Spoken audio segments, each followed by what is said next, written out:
நாராயண குருவை நாளும் மறவாமல் பேராகவே இருந்தால் பேருங்களுக்கே கிடைக்கும்.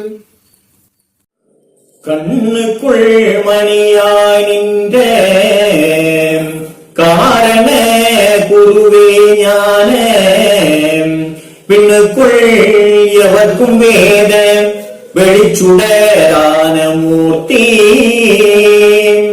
உன்னுக்குள் ஒன்றாய் நின்று உலகு ஈரேல் அனைத்தும் காக்கும் அண்ணுக்கும் கடந்த ஜோதி அரை உளம் அறியாதேனோ.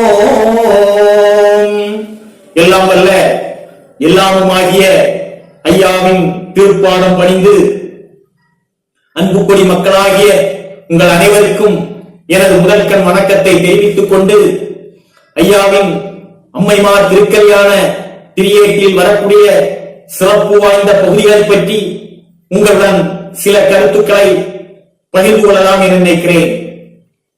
இந்த அம்மைமார் திருமணம் மிக சிறப்பு வாய்ந்தது. ஏனென்றால் இதில் இரண்டு உண்மைகள் பொதிந்து கிடக்கின்றன. ஒன்று யதார்த்த உண்மை, மற்றொன்று தத்துவ உண்மை. என்ன யதார்த்த உண்மை? நமது சான்றோர்கள் மக்களை எல்லாம் நீசர்கள் உங்களுக்கு அப்பன் யார், உங்களுக்கு அம்மை யார் என்று தெரியாதே என்று அடித்து நோக்கினார்கள். இதை ஐயா அழகாக சொல்கிறார்கள் பாருங்கள்.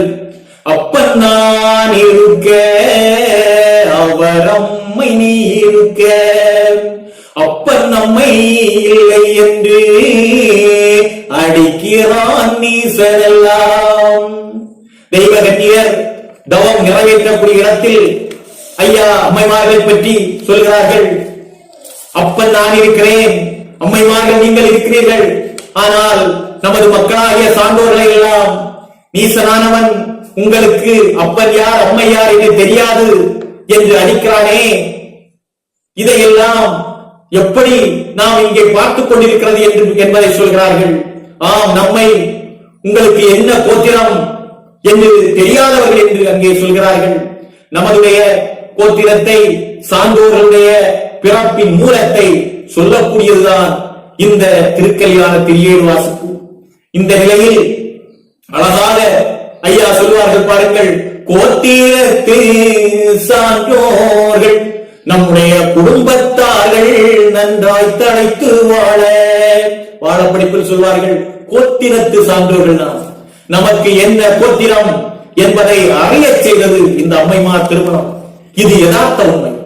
தத்துவ உண்மை என்ன என்றால் ஜீவாத்மாவாகியது பரமாத்மாவுடன் இணையக்கூடிய ஜீவ பிரம்ம ஐக்கியத்தை வெளிப்படுத்தக்கூடியதுதான் இந்த திருக்கல்யாணம். ஆக இப்படிப்பட்ட நிலையில் அம்மைமார்களை சொல்கிறார்கள், நீங்கள் சென்று குடிலுக்கு போய் அமுது குடித்து வாருங்கள். நாளை வெள்ளி உதிக்கும், தினகரன் உதிப்பான், வெள்ளிக்கிழமை பிறந்து வரும். காலையிலே நீங்கள் வந்தால் உங்களை நான் கோல மனம் புரிவேன் என்று அழகாக சொல்கிறார்கள்.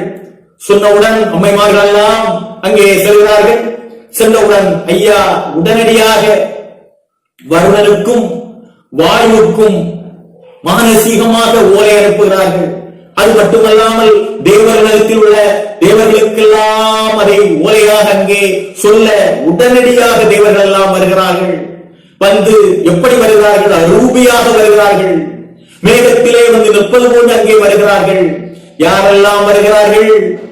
ஈஸ்வர் மாது அந்த பராசக்தியாகிய பார்வதி வருகிறார்.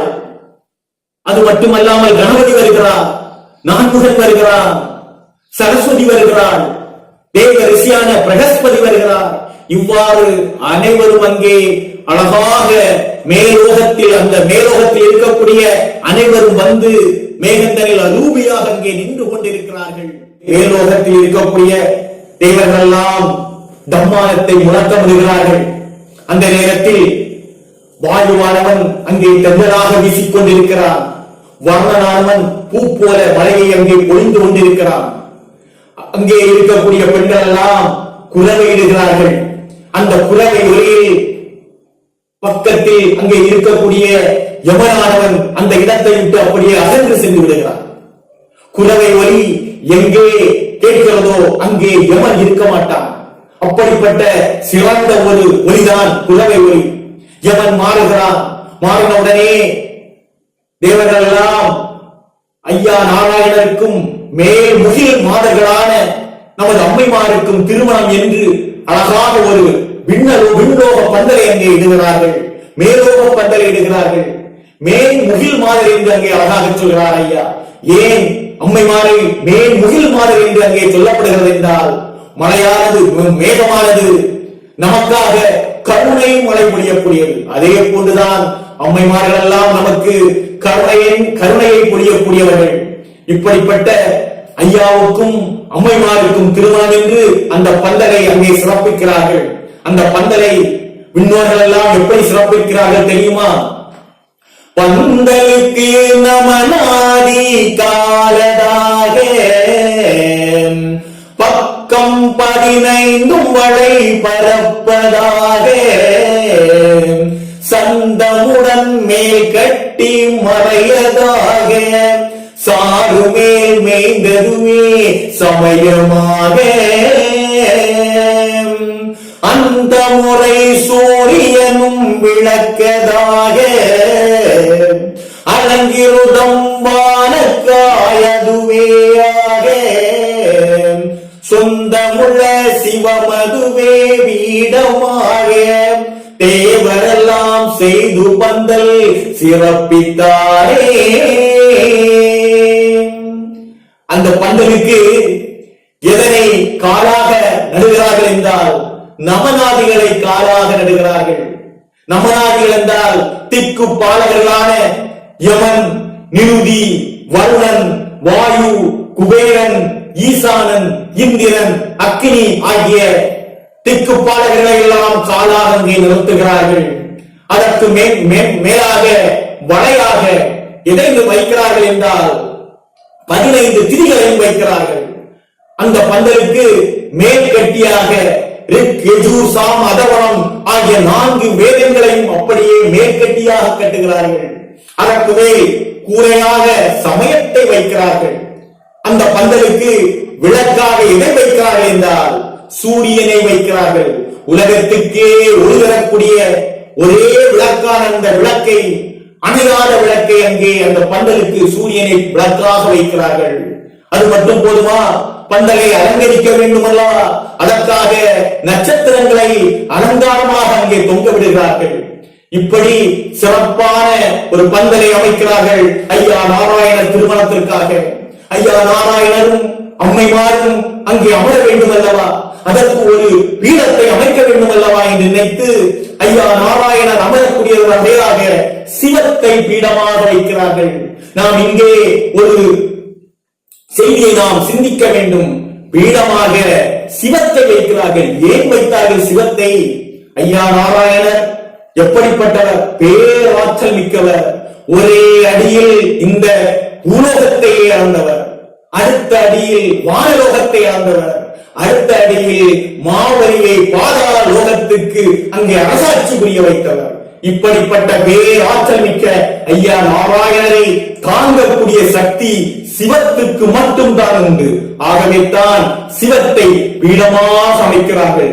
இவ்வாறு நாராயணர் அம்மைமார் திருமணத்திற்கு சிறப்பான பந்தல் அங்கே தயாராக இருந்து கொண்டிருக்கிறார். மேலோக பந்தலை அந்த தேவர்கள் எல்லாம் அழகாக அமைத்து அங்கே நாராயணரிடம் வந்து சொல்கிறார்கள், இறைவரே, சிறப்பான பந்தலை நாங்கள் அலங்கரித்து விட்டோம்.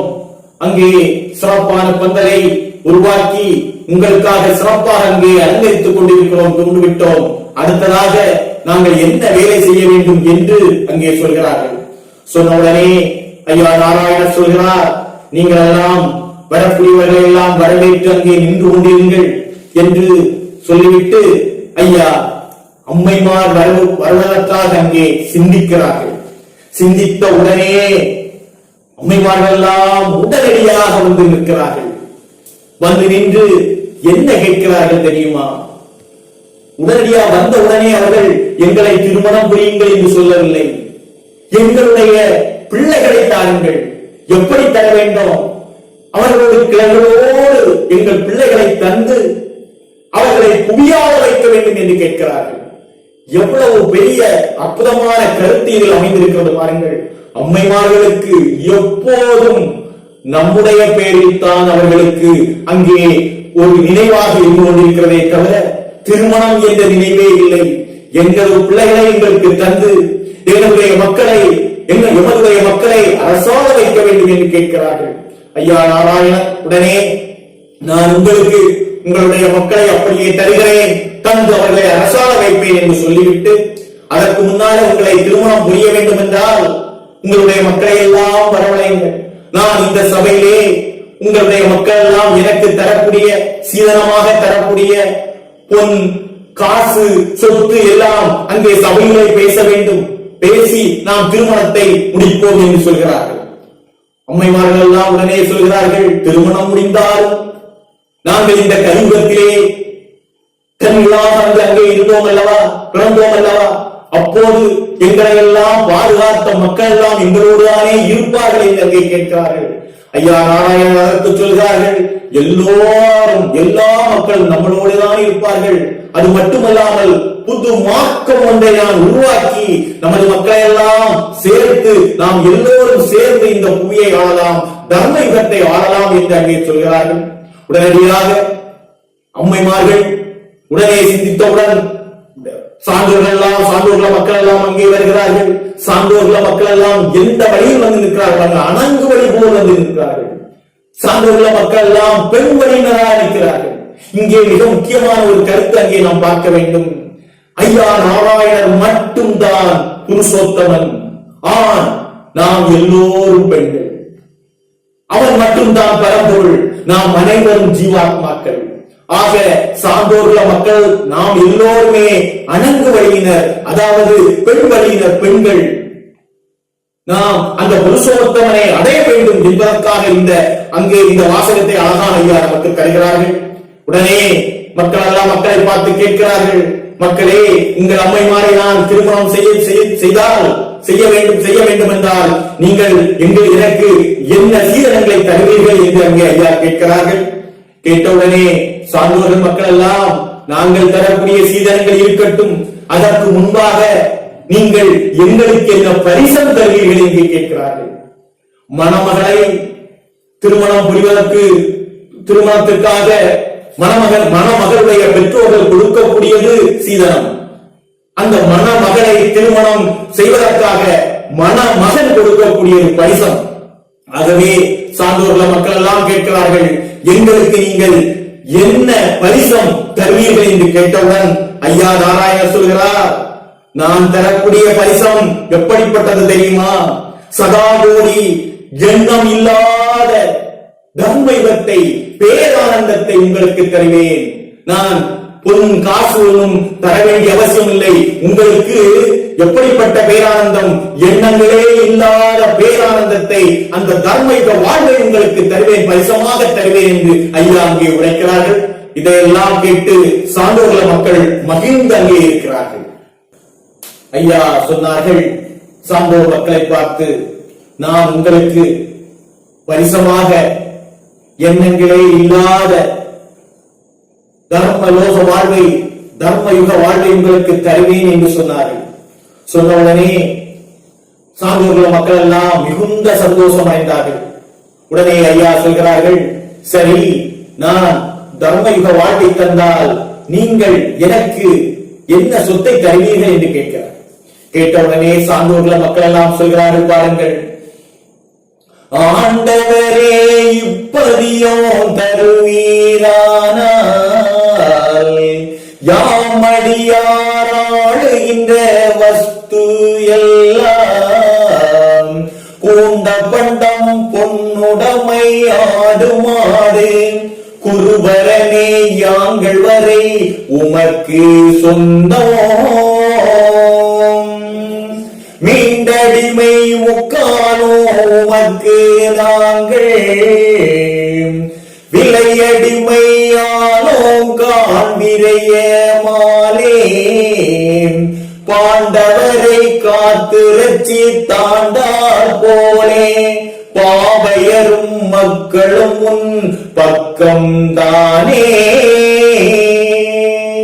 சான்றோர் மக்கள் எல்லாம் சொல்கிறார்கள், ஆண்டவரே எங்களை ஆண்ட என்னுடைய ஐயாவே, நீங்கள் எங்களுக்கு தர்மயுக வாழ்வை தந்தால் நாங்கள் எல்லாமே உங்களுக்கு தருவோம்.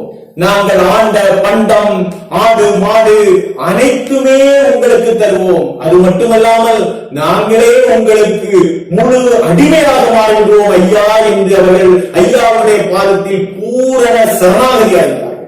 இதைத்தான் ஐயா இங்கே எதிர்பார்க்கிறார்கள்.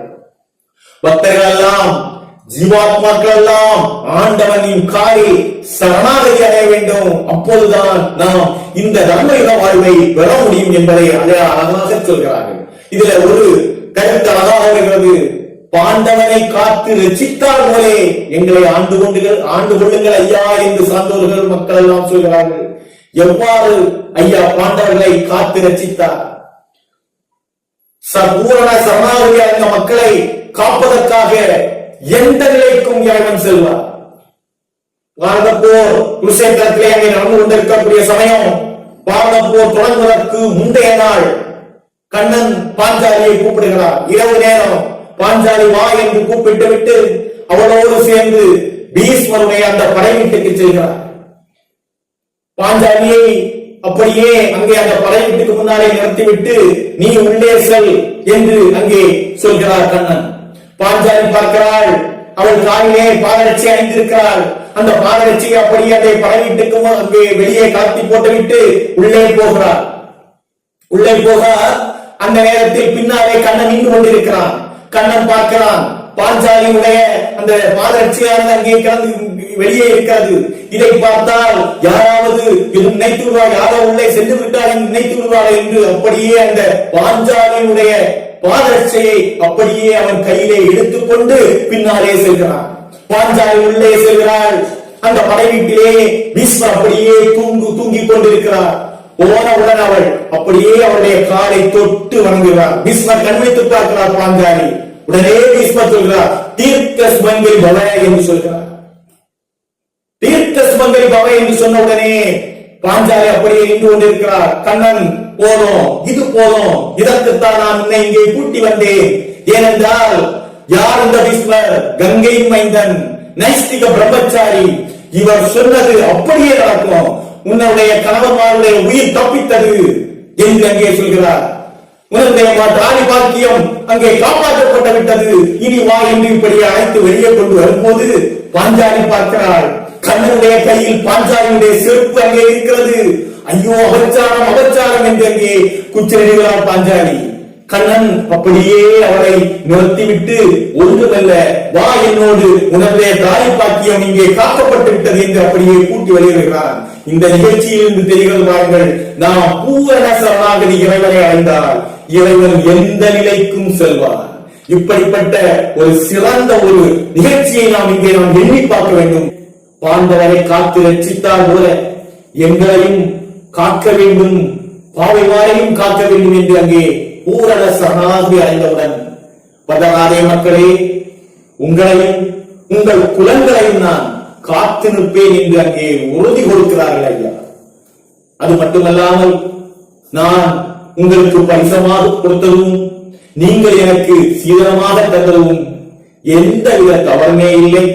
ஆகவே நீங்கள் அடுத்தாற் போன்று உங்களுடைய அம்மைமார்களுடைய கையை பிடித்து எனக்கு காருங்கள் என்று சான்றோர்கள மக்களை பார்த்து ஐயா கேட்கிறார்கள். சான்றோர்கள மக்கள் எல்லாம் மறைத்து நிற்கிறார்கள். எப்படி நாங்கள் கையை பிடித்து, அம்மைமார்களுடைய கையை பிடித்து உங்களுக்கு தர வேண்டும்? எப்படி தர முடியும்? நீங்கள் ஏற்கனவே நீங்கள் இந்த அம்மைமார்களுக்கெல்லாம் கணவர் அல்லவா? இந்த அம்மைமார்கள் எல்லாம் உங்களுக்கு ஏற்கனவே தேவியர்கள் அல்லவா? அதை இந்த உலகம் அறிவதற்குத்தானே இங்கே நீங்கள் அவதாரமாக வந்திருக்கிறீர்கள். இந்த இடம் மிக முக்கியமான இடம். சான்றோர்கள் எப்படிப்பட்டவர்கள், யாருக்கு பிறந்தவர்கள் என்பதை நிரூபிக்கக்கூடிய இடம் இந்த இடம். அன்று துவாபர யுகம் முடிந்து கண்ணன் அப்படியே அங்கே ஸ்ரீரங்கம் வரும்போது அயோட அமிர்த கங்கையில் சப்தகன்னிமார்களுக்கு அங்கே நடந்த அந்த நிகழ்ச்சியில் சான்றோர்ல மக்கள் பிறக்கிறார்கள். அந்த சான்றோர்ல மக்களின் கோத்திரம் நாராயண கோத்திரம். நாராயணருக்கு பிறந்த மக்கள் நாம் என்பதை எடுத்து காட்டுவதற்கு தானே ஐயா நீங்கள் இப்படி அவதாரம் எடுத்திருக்கிறீர்கள் என்று அழகாக சொல்கிறார்கள். இது நமக்கு தெரிவதற்காக, இந்த மக்களுக்கெல்லாம் தெரிவதற்காக இதை அங்கே ஐயா அழகாக வைக்கிறார்கள். இந்த நேரத்தில் சொல்கிறார்கள் பாருங்கள், இதெல்லாம் இகனைதானே, இந்த கல்யாணம் எல்லாம் இகனைதானே, இதற்கு முன்பாக நடந்ததை அப்படியே எங்களுக்கு காட்டத்தானே இதை நீங்கள் செய்தீர்கள், இதெல்லாம் ஒரு திருவிளையாடல் தானே என்று அங்கே சொல்கிறார்கள். சொன்னவுடன் இது எப்படியாக இருந்தாலும் நாங்கள் எங்களுடைய அம்மைமாருடைய கையை பிடித்து தருகிறோம் என்று அங்கே கொடுக்கிறார்கள். கொடுத்தவுடனே மிக முக்கியமான விருத்தமாகிய திருமுழுத்த விருத்தத்தை அழகாக அங்கே நமக்கு தருகிறார்கள் ஐயா. அதிலே சொல்கிறார்கள் பாருங்கள், ஈந்திடவே மாய வரும் தங்கத்தாலே ரத்ன ஒளி போல் வீசும் தாலி தன்னை மாய்ந்து மிக போகாமல் தாலி வாழ மகாதர்ம யுகம் வாழ மாடும் வாழ ஏந்தும் புவி தர்மம் அது தழைத்து வாழ ஈசர் முதல் எல்லோரும் இருந்து வாழ சாந்த குல சான்றோர்கள் தழைத்து வாழ தாலி மிக வாழ வந்து கரித்தார் தானி. கையை பிடித்து சான்றோர்ல மக்கள் எல்லாம் கொடுக்கும் போது ஐயா நாராயணர் தங்கத்தாரே ரத்ன ஒளி போல் வீசும் தாலி தன்னை மாய்ந்து மிக போகாமல் தாலி வாழ அடுத்ததாக மகாதர்ம யுகம் பிறக்க வேண்டும் என்று அங்கே தாலி அப்படி அணிகிறார்கள். இது மிக முக்கியமான ஒரு கருத்து அங்கே அமைந்துள்ளது. எப்படிப்பட்ட தாலியை அங்கே ஐயா அணிகிறார்கள் பாருங்கள், தங்கத்தாலே ரத்ன ஒளிபோல் வீசும் தாலி தன்னை. அந்த காலத்தில் சுமார் 160-65 ஆண்டுகளுக்கு முன்னால் நமது மக்கள் எப்படி அங்கே தாலி கட்டினார்கள்? தாலி என்றாலே பன ஓலையில் செய்யப்பட்ட ஒரு பொருள், பன ஓலையை அப்படியே சுருட்டிதான் தாலியாக கட்டினார்கள். ஆனால் ஐயா திட்ட தரிசனமாக நமக்கு தந்திருக்கிறார், மக்களை நீங்கள் எல்லாம் தங்கத்தாலே தாலி கட்ட வேண்டும், தங்கத்தாலே எங்கள் திருமணத்தை தாலியை அங்கே அணிவிக்க வேண்டும் என்று சொல்கிறார்கள். நாம் ஐயாவின் தீர்க்க தரிசனத்தை இன்று நாம் நிறைவேற்றிக் கொண்டிருக்கிறோம். யாராக இருந்தாலும் நமது கல்யாணத்தில் தங்கத்தாலே தாய் அணியப்படுகிறது. அது மட்டுமல்லாமல் இந்த திருமண நிகழ்ச்சிக்காக ஐயா நமக்கு அழகான ஒரு கல்யாண வாழ்க்கை. எப்படி மௌனி கல்யாணம் மணவோலை வாழ்த்தலுக்கு சிவனே குருவானே திருமேனி முன்னடவாய். இந்த கல்யாணம் எப்படிப்பட்ட கல்யாணம் என்று சொல்கிறார்கள்? மௌனி கல்யாணம். அது என்ன மௌனி கல்யாணம்? ஒரு மௌன நிலை.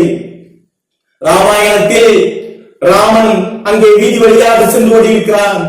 உப்பரிகையிலே இருந்து சீதை பார்க்கிறாள். அண்ணனும் நோக்கினாள், அவளும் நோக்கினாள். ரெண்டுவரும் அப்படியே பார்க்கிறார்கள். இரண்டு கண்களும் சந்தித்தவுடனே அங்கே ஒரு இதயம் மாற்றம் நடக்கிறது பாருங்கள். ராமனுடைய இதயம் யாருக்கு சென்று விட்டது? சீதைக்கு சென்று விட்டது. சீதையுடைய இதயம் அப்படியே ராமனுக்கு வந்து விட்டது. இதைத்தான் ஒரு மௌன நிலை.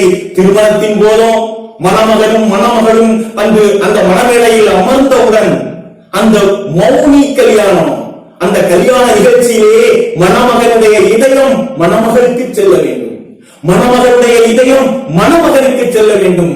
மௌன நிலையாக அங்கே அந்த திருமணம், அதுதான் திருமணம். அப்படிப்பட்ட நிலையில் தான் ஐயா அழகான மௌனி கல்யாணம் என்று அழகான ஒரு திருமண வாழ்க்கை நமக்கு தந்தார்கள். இவ்வாறாக சிறப்பாக அம்மைமார்களை எல்லாம் ஐயா திருமணம் புரிந்து நாம் யாருடைய மக்கள் என்பதை இந்த மேதினிக்கு, இந்த அவனிக்கு எடுத்து காட்டினார்கள். அப்போது சொல்கிறார்கள், என்ன சொல்கிறார்கள்? மீண்டும் கிளி மணவார நேகம் உண்டு.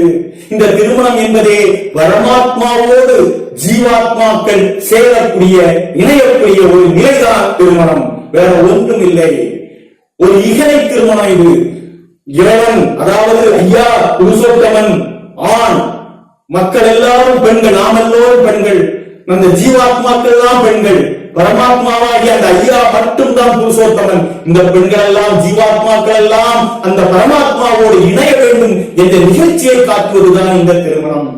அதனால்தான் சொல்கிறார்கள், இது மட்டுமல்ல, இன்னும் நிறைய ஆன்மாக்கள் உண்டு, ஜீவாத்மாக்கள் இருக்கிறார்கள், அவர்கள் எல்லாம் இன்னோடு வந்து சேர்வார்கள் என்ற நிலையை அங்கே சொல்கிறார்கள். சொல்லிவிட்டு அழகாக தேவியரும் மன்னருமாக திருவீதியை வலம் வருகிறார்கள். வலம் வந்து அந்த வலம் வரக்கூடிய நிகழ்ச்சியிலே இனி வரக்கூடிய நிறைய மாற்றங்கள், தர்ம யுகம் வர வேண்டும், இந்த கலியுகம் முடிந்து தர்ம யுகம் பிறக்க வேண்டும் என்ற நிலையிலே அழகாக அந்த வலம் வந்து கொண்டு அழகாக வந்து பணியிலே வந்து அமர்கிறார்கள். அந்த நேரத்தில் சோபனம் பாடுகிறார்கள். சோபனம் என்றால் சுபமங்கலம், சுபமங்கலம், ஆனந்தம், வாழ்த்து பாடி அப்படியே அங்கே அமைகிறார்கள். பாருங்கள், அந்த நேரத்தில் எப்படி துடிடை கன்னிமாலை, துடிடை கன்னிமாலை திருமணம் திருமால் செய்து, அது என்ன துடிடை கன்னிமாலை? இந்த உலக இயக்கத்துக்கெல்லாம் காரணமான கன்னிமார்கள். துடி என்றால் தமிழில் ஒரு அர்த்தம் உண்டு, உடுக்கை. உடுக்கை என்றால் அழகாக பாருங்கள், சிவனுடைய கையில் இருக்கக்கூடிய உடுக்கையில் ஏற்படக்கூடிய ஒளியில் இருந்துதான், அந்த ஒளி ஞானத்தில் இருந்துதான், அந்த ஒளி ஆற்றலில் இருந்துதான் இந்த உலகமே இயங்கிக் கொண்டிருக்கிறது. அதே போலத்தான் அந்த உடுக்கை போன்றுதான் இங்கே துடிடை கன்னிமாரை இந்த உலகத்தையே அப்படி இயங்கிக் கொண்டிருக்கக்கூடிய அம்மைமாரை ஐயா திருமணம் செய்து அழகாக பதியில் வந்து அமர்ந்திருக்கிறார்கள் என்ற நிலையில் அம்மைமார் திருக்கல்யாணத்தை நாம் அழகாக பார்த்தோம். நன்றி, வணக்கம் ஐயா.